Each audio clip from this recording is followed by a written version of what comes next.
Hey guys, I am back with the Japanese Maple Tour or Spring Tour Part 2.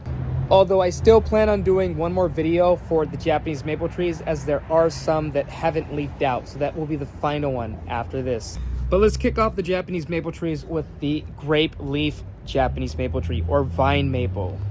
This just so happens to be a big leaf maple, so this one eventually will put out big green leaves. And if you really take a look at it, you can tell that these guys are a bit on the olivey green side when first emerging. They do put on these lovely red flowers. And I want to say this guy is more on the dwarf side, or not really, but kind of. It's a really slow grower, so I remember on the tag, I believe it said somewhere around the 15-foot range within 10 years.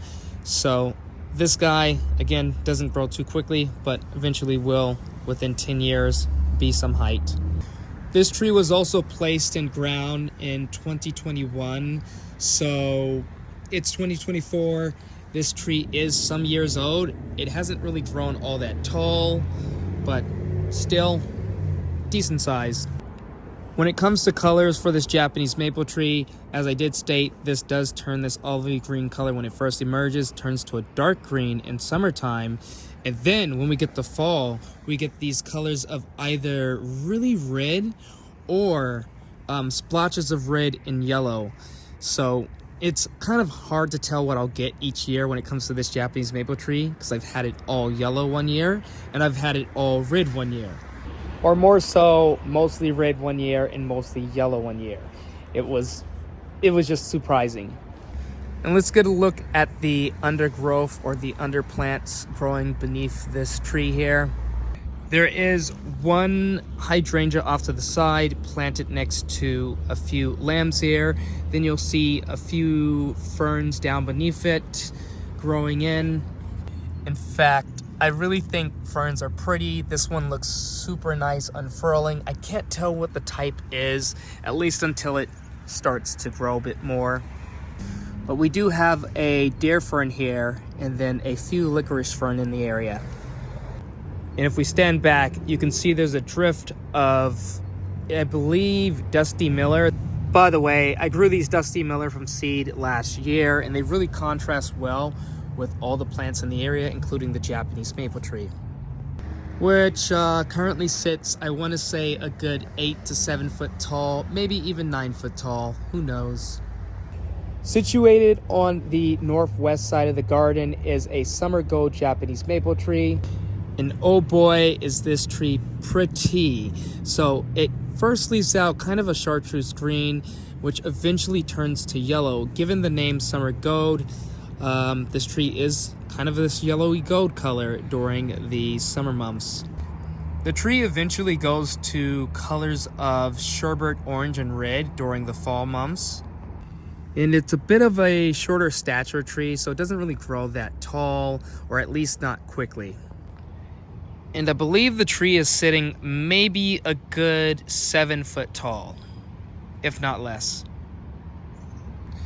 Down beneath the tree, I do have a few tulips placed in ground, as well as I want to say a Dutch's hemlock, possibly. So it's a golden Dutch's eastern hemlock. I also have one of my most prized ferns down here. This is a king fern, I believe. Let's see, I'm gonna pull it up, but this is my favorite one. It's called the King.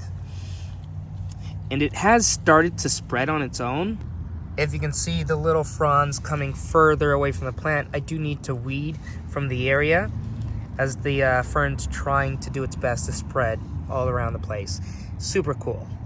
By the way, the Japanese maple tree is also situated near my fish pond, but you don't really see much activity as of right now. Although I will say some of the plants are coming back to life, like the princess lily. The next Japanese maple tree isn't situated in the best area because I haven't really cleaned it up yet. There's a ton of weeds behind me. In fact, we're slowly going to work on it and clear this area up so that the Iijama sanago, which that's what this tree is, Iijama sanago, currently leafing out kind of this chocolatey brown red color. And eventually this will go to kind of a green brown during the summer months. It's a surprising Japanese maple tree that I find to be unusual, but puts on a showy colors of orange and yellow during the fall months. And sometimes it's either you get all orange or you get all yellow. I believe I've had this tree in ground for at least 3 years now, so I've seen it orange for 2 years straight, and then last year it turned mostly yellow. I don't know what to call this color, but it's so pretty. See that? Lovely. But again, this tree is Iijama sanago. It's one of these smaller stature trees. It doesn't grow too fast, and it's supposed to stay pretty small, and I think if you prune on it, you can keep it managed. Eventually, I do want to place a ton of Jurassic ferns in the back there, so we get colors of orange, which would look really unique. The next Japanese maple tree is right behind me, and it is a Seiryu. And right now it's got this showy light green color. It's one of the more, I want to say, airy Japanese maple trees, so it doesn't get too thick, at least when it comes to the growth. It also just so happens to be one of my fastest Japanese maple trees when it comes to growth. This thing will put on a ton of it. I believe it's been stated on the tag that this tree can grow up to 25 or even 30 foot tall within 10 years.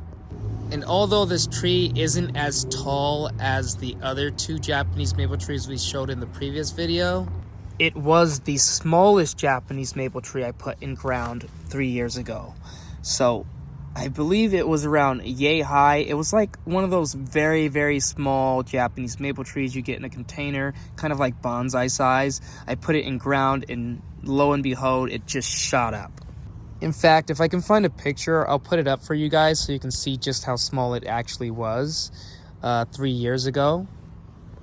And this tree is kind of situated near my compost pile. You can see a pine in the background there, as well as a lovely redbud tree. And when it comes to the base of the tree, we don't really have anything placed down here yet, besides a couple Virginia. But I do plan on getting some things down here this year. It's filled with weeds. I do need to come in here and weed, and then kind of dress up the area. So this is a area also that I kind of put all the pots that I got the plants from, and I just kept them here for years. Now, I need to find somewhere to kind of give them away for either free or just to, be resourceful with them, because I don't want them to go into the trash, landfills, and whatnot. I just want to find a way to have them reused. And you can see the pot mess kind of just got out of hand. The next tree that I have here is a fire glow Japanese maple tree. And this fire glow just so happens to be able to handle full sun with ease. And when the sun kind of raises above it in the summertime, you get colors of scarlet red. And if we look closely at this Japanese maple tree, it leaves out kind of a maroon red.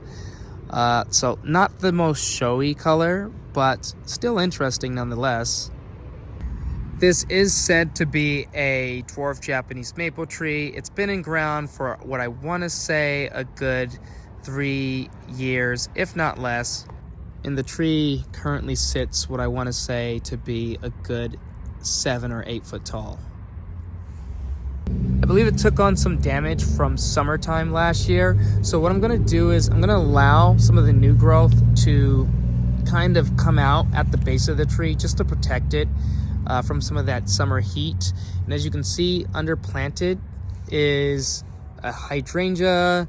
We've got another hydrangea off to the side of it, and then a few pansies that are on their way out, along with the blue squill. These guys are on their way out as well. They're pretty much going to seed, and then they'll evaporate, or you know what I mean, more so dissipate.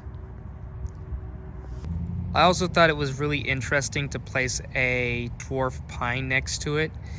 seeing as to how the two contrast really well with color, one being red and the other being blue. And this pine is actually a prostate pine, so it's one that doesn't get large or too tall. And then it also kind of stays really compact. I can't remember the name. It started with an F, but I can't remember. It might have been Fuzumi, maybe. All right, I'm just gonna place this up for it a bit so you can see the tree. This is a Oshio Beni. Similar to the Fire Glow, this one will leaf out kind of a maroon red, but it's actually a bit more tough to pin down because this tree doesn't only stay red. This will probably go more towards a green red color during the summer months, or even kind of an orange green color during the summer months before it finally goes completely orange during the fall months. And it's one of my favorite Japanese maple trees. I believe this tree will get up to about 20 or 25 foot tall within 10 years and have a width span of about 15 foot wide. It's also another lovely tree to kind of look underneath when the sun shines over top of it, as I think that's where you get most of the orange color from during the summer months. That's at least that's what it appears to look like. And this is the area I put the ranunculus, I want to say a couple days ago. And then we have a few daffodils down here. And eventually there will be some grasses that come up. I do need to weed the area. You can see maybe a few hostas in the background there. And off to the side of it, there is a hemlock, but it's a dwarf hemlock. We'll also make our way further towards the coral bark Japanese maple tree. And by the way, that is the Oshio Japanese maple tree that I was talking about last time that we had two of. So this is the second one. So we just walked away from the Oshio Beni, which is right smack dab in the middle there, kind of before you hit a Oshio Japanese maple tree. But the one that we're looking at now is the coral bark Japanese maple. And this tree has kind of a lime, maybe a lime green to it when it comes to the leaves. And then you can see its claim to fame, which is the coral bark color of the actual branches, which you'll get that throughout the entire year, but during the fall and winter months it's way more apparent and kind of way more vibrant, the coral color. We are going on year number 4 for this tree, and currently I want to say it sits a good 11 foot tall. So eventually this tree will catch up to the more larger trees here in the garden. In summertime, this tree is kind of a dark green color, or not too dark, but just green, I guess. And then eventually during the fall, it will make its way to bright yellow, which will eventually contrast very well with the actual branches of the tree. Now we are on the dwarf wall of Japanese maple trees. This is the Nagara Nishiki. Right now it is kind of staked, mostly because I wanted it to kind of grow up strong, but it does need to have these stakes detached. So if you can see, it's been staked pretty well. I want to say Nagara Nishiki was placed in ground in 2021, if not fall 2020. And as you can see, here's what the leaves look like as they kind of first emerge. They have these lovely stems that contrast well with the leaves that are kind of a green-orange, which will eventually go to colors of a dark green with, I want to say, yellow edging, because it's not just your average Japanese maple tree. This one's kind of variegated. It's just we won't see that variegation till we get more closer towards late spring, early summer. I believe on the tag, this tree did say it would get maybe 9 or 8 foot tall within 10 years. And as you can see, it is what I want to say a good maybe 7 or 8 foot tall. The underplanting consists of heuchera. We've got a David viburnum next to it. I think that's a hosta, I think Fire Island hosta. In the past video, we did show a summer gourd, and it has similar plantings to it, like the oak leaf hydrangea. We've got, again, the heuchera, and then the few hostas in the area. And then one really, really lovely hellebore, which has all these speckled flowers. In fact, if we just walk through here, you'll just see how many maples are in the area. The Shishigashora is right behind this one that we're walking past. And I really didn't place them too far apart, to be honest, because these are all like really small growing or really small statured Japanese maple trees, like this one here. I believe this is Shadiva gourd, and it's given its name Shadiva gourd because in the fall time this tree will be colors of bright yellow. It's one of the more smaller statured Japanese maple trees, as it doesn't really get too large. It's been in ground for almost 3 years now, and it hasn't really gone much of anywhere, as most of the dwarf varieties hasn't. Currently, this tree is kind of a light green color that will eventually go to dark green during the summer months, and we won't see anything until fall when it goes to that bright yellow. I feel like having a bright yellow, at least in every portion of the garden, makes things interesting. Because for me, I need to have colors of red, yellow, and blue in every area. Alright, so similar to the first Japanese maple tree we showed in the video, this one is also another big leaf Japanese maple tree. This is Rising Sun. As you can see, it's a little further ahead of the other, and it has a little bit more serrated leaves than the first one that I showed you. And the leaves can really get large. This is my hand underneath the leaf before it's fully formed. I want to say this tree is more on the dwarf side, reaching about 8 or maybe 10 foot tall within 10 years. It doesn't really get too wide. It's a very slow grower. It puts on colors of red in the fall time, and I think maybe some splashes of yellow, but not too much. It does go to a color of dark green during the summer months. And then the flowers come in clusters, which are very vibrant during the springtime and go well with the chartreuse green leaves as it first emerges.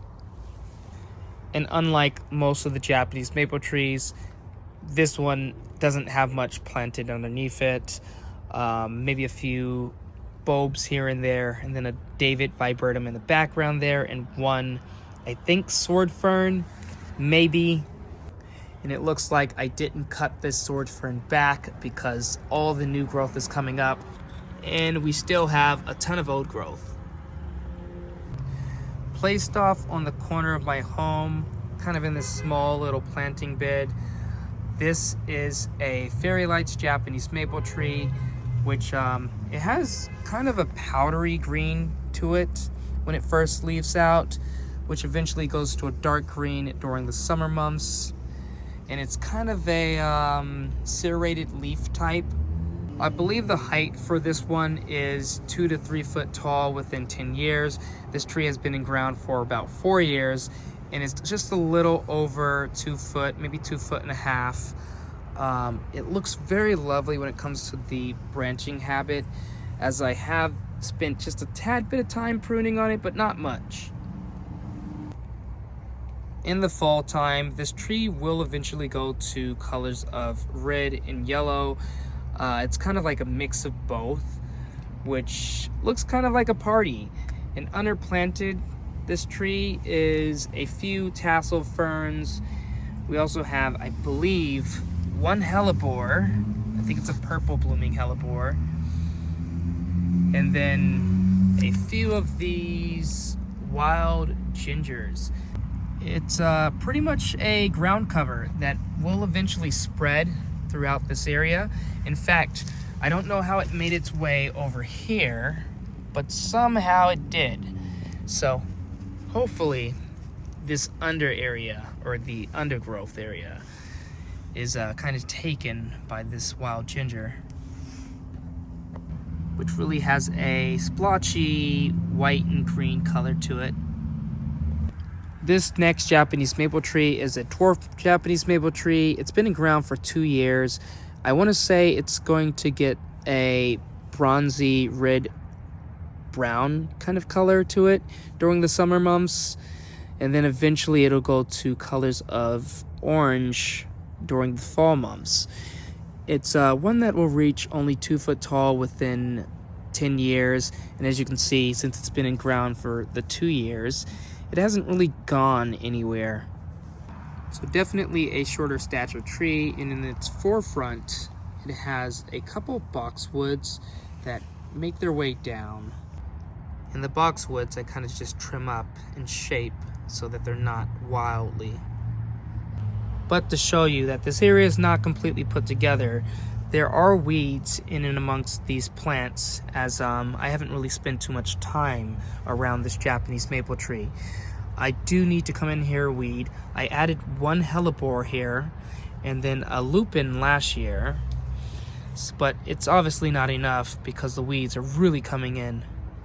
It's also the same for this Japanese maple tree. We've got a few weeds growing in here as I didn't add enough plants to keep the weeds out. So we'll have to do some weed removal. But this next tree just so happens to be a autumn moon, full moon I believe.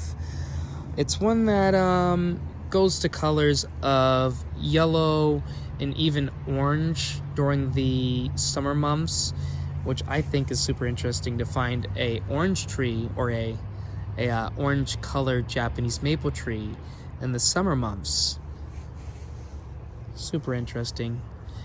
This tree, I believe when it comes to fall time, it doesn't really give the best of colors, but I think it vibrants up with that orange during the fall months. I haven't really seen its fall color all that much, as it either goes completely brown or goes orange. And this tree has been in ground for a good 3 years. It's one of the dwarf varieties, so it doesn't really grow too tall. It's currently sitting a little over 5 foot tall. Yeah, a good 5 foot tall, if not 5.5 foot tall. The last Japanese maple tree I will be showing today is the Jedo orange lace leaf Japanese maple. A mouthful to say, and I think I pronounced it right, but if I didn't, here's the name. This is one that I believe is supposed to turn to a bright orange, and it did take on quite some damage on this branch here, and I don't like that. So we'll see how this tree fares over a few years from now, because I might have to take that branch out, unfortunately. In this tree, it will go to colors of green during the summertime, but for right now, we've got these colors of kind of a muted red, not muted, more like powdery red color to it. And again, fall time is meant to be orange time for this, if not yellow. This tree is underplanted with a couple grasses here and there. I did add in some licorice fern and then a few bow plants, but there's not much going on here. So eventually I might change up the underplanting a bit. But alright guys, we still have a few more Japanese maple trees left on the roster. They're just not leafed out, or they're not at their best to show spring color. And one of the examples of that would be my Shoujo. It's one that you really need to see leafed out at this time, as the tree will be a hot pink when it leaves out. So we'll wait to show this one completely.